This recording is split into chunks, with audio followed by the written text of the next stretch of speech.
WRKO, Jeff Cooner, Boston's bulldozer.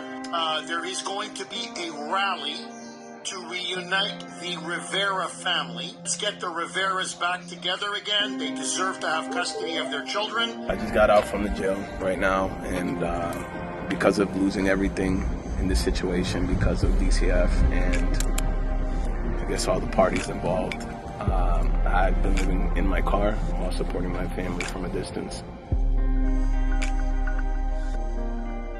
Maureen Steele and I with American Made Foundation landed here in Marblehead, Massachusetts, where our American Navy was established hundreds of years ago. Boston, where the Tea Party erupted into a spirited battle called the American Revolution, a fight for our independence. And yet today, are we really free? Does the state have control of your assets, namely your children? Well, we are back again in Massachusetts because the fight continues on for sovereignty. And we're taking a deep look into Child Protective Services and the organization run by the state of Massachusetts known as the Department of Children and Families. CPS took them from me, jailed me and my wife. Each state has its own, what I like to call a snitch hotline. CPS, they're all in cahoots, and we're taking these kids. Meet Isael Rivera, called Izzy by those who know him.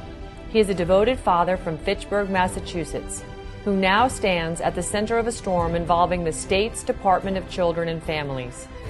In early 2025, Izzy and his partner Ruth Encarnacion faced allegations of medical neglect after choosing not to vaccinate their 9-month-old.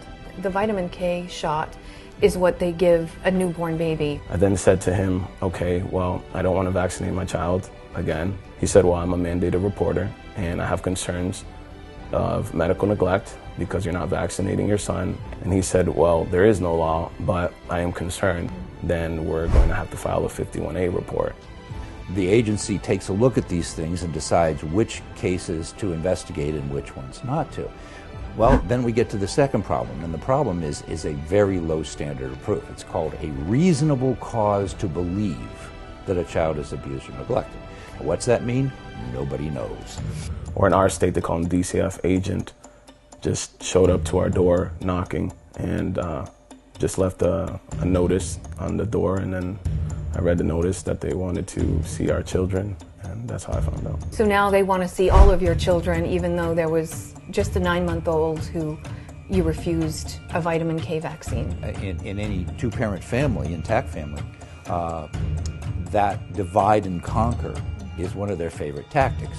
They seize on one of the parents and say, okay, we're going to make you bow, we're going to make you obey, and you're going to have to reject the other parent. And they will indeed take the children, eliminate visits, and as you pointed out, most of these visits are an hour a week for your children to get to see them. Who can maintain a relationship over a year or 2 years with children, seeing them an hour a week? And how many officers show up with the CPS worker, DCF?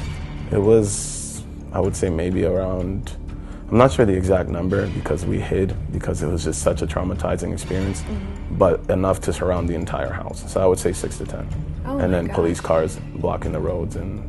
Okay, yeah. So you're being dealt with like you're a criminal. This is not just a story of the Rivera family. This is an American-made foundation investigation into a billion-dollar system built on broken families. From Massachusetts to every corner of the country, Child Protective Services has morphed into a business, one that profits off the seizure, trafficking, and long-term separation of children from loving homes. All of this started here in Mass. What was once the cradle of liberty has now become a communistic state. This is the reckoning, and the rising is now. Join us. Please go to American Made Action. There are always actionable items on there that you can take immediately. It is going to take all of us to push back on a rogue government, rogue agencies, and rogue judges. Join us again, AmericanMadeAction.org and at AmericanMadeFoundation.org. Thank you for watching.